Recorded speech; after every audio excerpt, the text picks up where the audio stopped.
Hi, my name is Peter Wilder. I am an HVACR drives application engineer at ABB. In this presentation, I want to discuss with you redundant drive technology and what features make a good redundant drive package. I'm going to start out this presentation by discussing briefly some different types of system redundancy.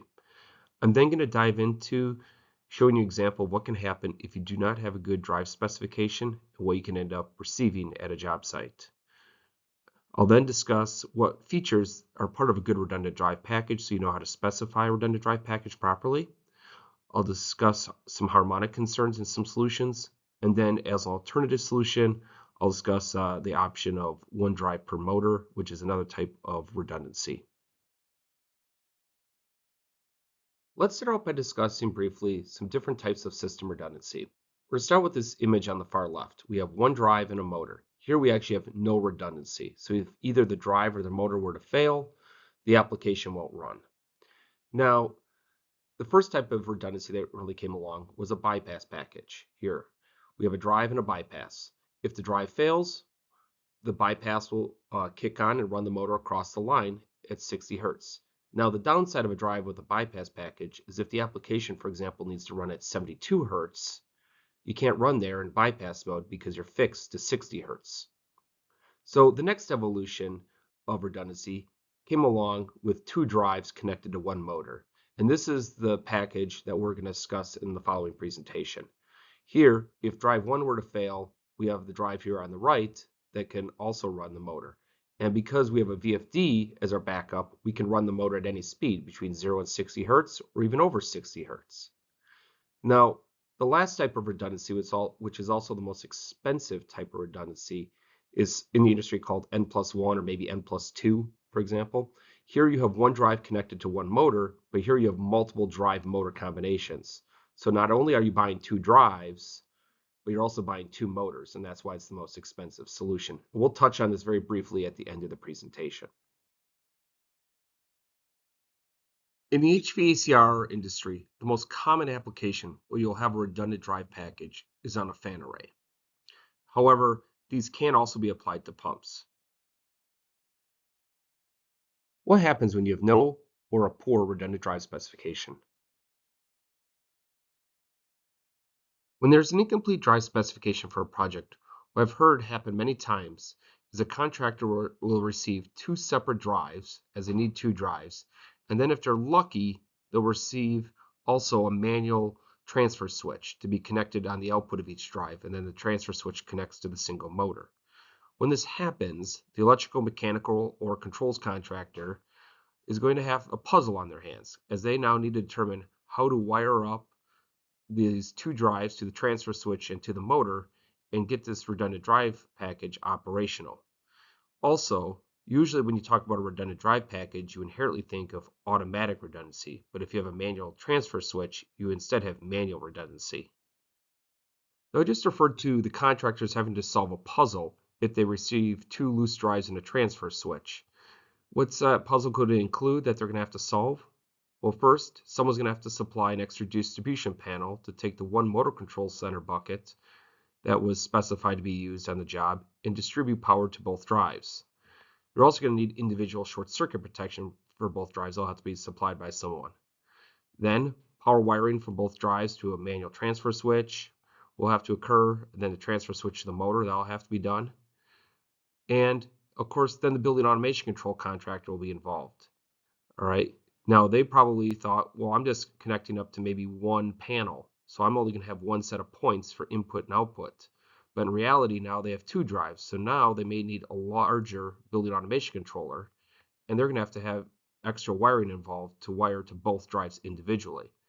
What's going to happen is there's probably going to be project delays, finger pointing, and questions about who's going to pay for all this extra material and labor. Let's dive in and learn how to specify a redundant drive properly. Now that we just learned that no one wants to be handed a puzzle, here are two loose drives, for example, and a disconnect switch, the first thing we want to do is we want to make sure we specify that the two drives and all the related accessories are installed inside a single enclosure. These enclosures can be obviously type 1, 12, 3R, or 4X. Style enclosures depend on the environment the drives will be installed in, but everything is inside a single enclosure, so it's a very easy install by the contractor. Let's discuss now the accessories that we need inside our enclosure that we need to make sure we specify. We'll start with the first one, the main input power disconnect switch. We're going to have a single input power disconnect switch because we have a single motor control center bucket feeding power to this drive package. On the secondary side of the main input power disconnect switch, we will then distribute inside our enclosure power to both drives. So you want to make sure you specify a single main input power disconnect switch. Having individual short circuit protection for both drives in your package is very important, and it serves two functions. One is it helps the package comply with the 100 kA SCCR rating. The second item is if the primary drive or the drive that's running were to have a short and the short circuit protection were to open, this opening of this short circuit protection will prevent upstream short circuit protection that's common to both drives in the package from tripping. If any upstream short circuit protection that's common to both drives and feeding power were to open, that would prevent the backup drive from coming online automatically, which would then make a redundant drive package kind of pointless. So obviously you want to make sure individual short circuit protection is provided for both drives. At the very beginning of this presentation, I laid out the concept of a poor redundant drive specification, where someone could be provided two loose drives and a manual transfer switch that would be mounted between the two drives and the motor or motors. And in that scenario, if either drive were to fail, someone would have to run over and manually transfer to the backup drive to connect that drive to the motor or motors. Now, most customers don't want manual transfer, they want automatic transfer. So if either drive fails, drive 1 or drive 2, the other drive automatically comes online. In the image on the right, the red box indicates the control logic that could be supplied to a redundant drive package to help facilitate the automatic transfer between the two drives. Now, it is important that sometimes customers want flexibility. They don't want the backup drive to automatically come online in case the primary drive that's running the motor or motors fails. The customer may want to execute some safety checks first before bringing on the backup drive to make sure that we don't have a situation where the backup drive could be damaged. So making sure a redundant drive package has the flexibility for either automatic or manual transfer is very important. With two drives in a single enclosure, there's obviously two sets of inputs and outputs, one for each VFD. Now, these VFDs need to be connected to the building automation controller, and most of the time, still to this day, hardwire inputs are still used between the controller and the drive. This means that wires need to be connected for items like the run stop command, safety shutdown, the analog speed reference input, and if necessary, also fireman's override. Now, one simple solution to connect both drives to the BAS controller is to have in the redundant drive enclosure a large terminal block where all the drive's I/O lands on it.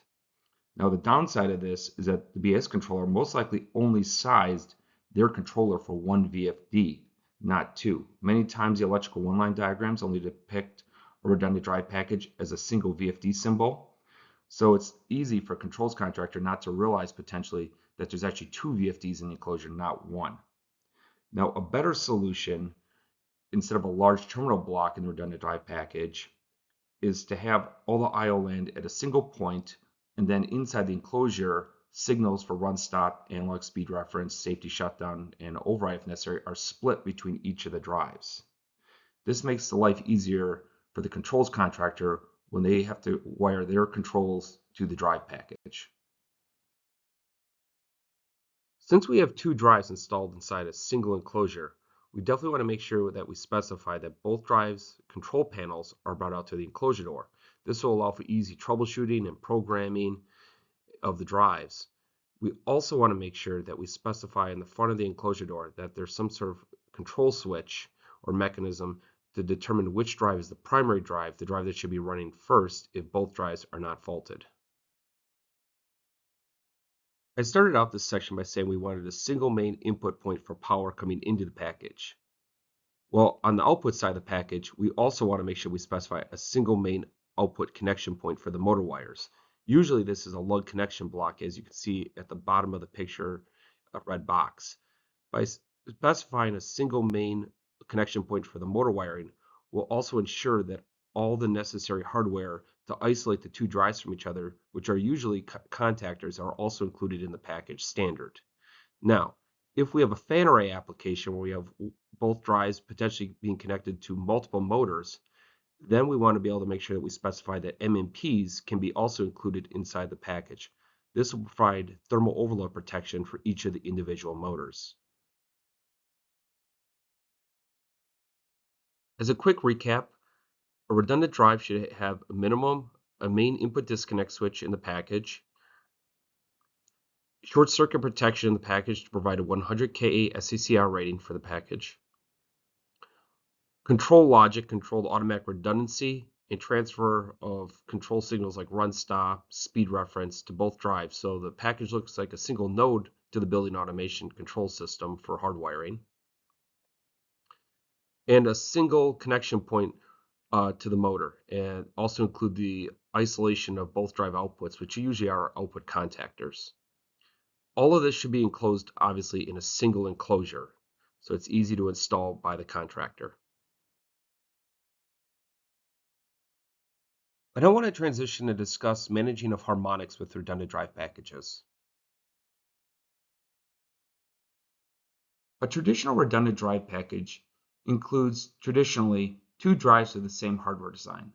When I'm referring to the hardware design of a VFD, I'm referring to the harmonic mitigation technology built into the drives. In the image on the right, I have two 6-pulse drives with 5% input impedance built into each drive respectively. The input impedance is in the form of DC link chokes built into the drive. Now these drives provide a harmonic signature of around 35 to 45% THDI. And most of the time, this type of drive technology for harmonic mitigation to comply to IEEE 519 requirements works great. But sometimes if a facility gets very large, let's say a hospital or maybe data center, for example, there's a need for further harmonic mitigation if the horsepower of the packages get large enough, for example. So the question is there another solution instead of using traditional 6-pulse drives with 5% built-in impedance in the harmonic and redundant drive package? And the answer is yes. We could go to ultra-low harmonic drives. And here in the image on the right now, I have two ultra-low harmonic drives. The harmonic signature that these drives produce on the front end is around 3% THDI at the input lugs, which is great. The only downside of this solution compared to the 6-pulse drives I previously showed you is that these drives cost more money. And you got to remember now you're buying two higher cost drives, not just one. And only one drive in a redundant drive package can only run at a time. So the question is there an in-between cost point solution compared to going from two 6-pulse drives to two ultra-low harmonic drives, but still providing me the same type of performance that I need for IEEE 519 compliance on my project? So this alternative solution I propose is to use an ultra-low harmonic drive in redundant drive package and designate it as your primary drive. This is the drive that's going to run all day long. Then as the backup drive, we'll use a 6-pulse drive with 5% input impedance. So on the unfortunate situation where the ULH drive were to fail, the 6-pulse drive with 5% input impedance will automatically come online. Now, yes, the amount of harmonics that this package produces will increase if the 6-pulse drive is running the motor or motors. Now, most of the time, IEEE 519 compliance in facilities is over-engineered, which means that you have some extra headroom between the compliance level and where you're operating at. So you'd be in an okay situation even with your 6-pulse drive operating the motor or motors. Ultimately, though, a harmonic study should be done in the facility to verify how much headroom you have and if this isn't a alternative solution that could be used in your facility. For further information about using an ultra-low harmonic drive as your primary drive and a 6-pulse drive as your backup drive in a redundant drive package, you can read Tech Note 95, an alternative redundant drive solution. Here is also a QR code you can use and scan to directly take you to this technical note. Before we finish up, I want to discuss the packaging of a solution where you have one drive per motor. At the very beginning of this presentation, I talked about different types of redundancy, from a drive with a bypass to a redundant drive package that we discussed heavily in the earlier part of this presentation, to the ultimate type of redundancy, which is one drive per motor. One drive per motor is also, as I stated earlier, the most expensive solution. Now the image on the right shows that type of solution, which is one drive per motor, and this is all packaged into a single enclosure. And everything we talked about earlier in this presentation about all the features that a good redundant drive package should have, where it's two drives in a single enclosure, one drive runs and the other is a backup, all those features apply also to when you have one drive per motor, all the drives packaged in a single enclosure. What do I mean by that? We want to make sure we have a single main input disconnect switch from the motor control center into the packaging. We don't want to have multiple buckets, for example, be used up on a motor control center to feed all the individual drives. We want to make sure the package has a 100 kA SACR rating, so we don't have any short circuit coordination challenges between the upstream short circuit protection and our drive package solution. We also want to make sure all the drive's control panels are mounted on the enclosure door. We don't want to have someone open up the enclosure door to access all the individual drive panels for programming or troubleshooting, for example. Everything should be easily accessible from the outside of the enclosure. And common controls is very important. For your hardwire run stop, for example, your hardwire safety, hardwire analog input signal, we want all those to be a single point connection within the enclosure, and then within the enclosure, the hardware that is necessary to distribute those signals to all the drives is provided. This makes sure that the controls contractor isn't left with the puzzle of trying to figure out how do I take a single run stop command and distribute it for, like in this example, 8 different drives. Let's summarize now what makes a good redundant drive package. A good redundant drive package should be easy to install. That means everything should be contained within a single enclosure. So you have a single main input power disconnect point that distributes power to all the drives in the enclosure. You have a single input point where all the control signals come in to the enclosure and distributed to all the drives for your hardwire run stop, safety, and analog speed reference. When you have a redundant drive package that has a transfer control logic, you want to make sure that's automatic transfer control logic within the package. So that if one drive fails, automatically the run command goes to the backup drive to start running. There's no human intervention that has to occur upon a drive fault. And traditionally, in redundant drive packages, all the drives are the same harmonic hardware technology. But as we discussed, there are scenarios where it's possible to potentially have dissimilar hardware harmonic technology within an enclosure, where the primary drive maybe is a low harmonic drive, and the backup drive is a standard drive that still provides some harmonic mitigation when it runs, but it's not the high-end amount of harmonic mitigation. This obviously can help save some cost on the project. If you have any further questions about anything that you learned in this presentation, do not hesitate to reach out to your local ABB representative for assistance.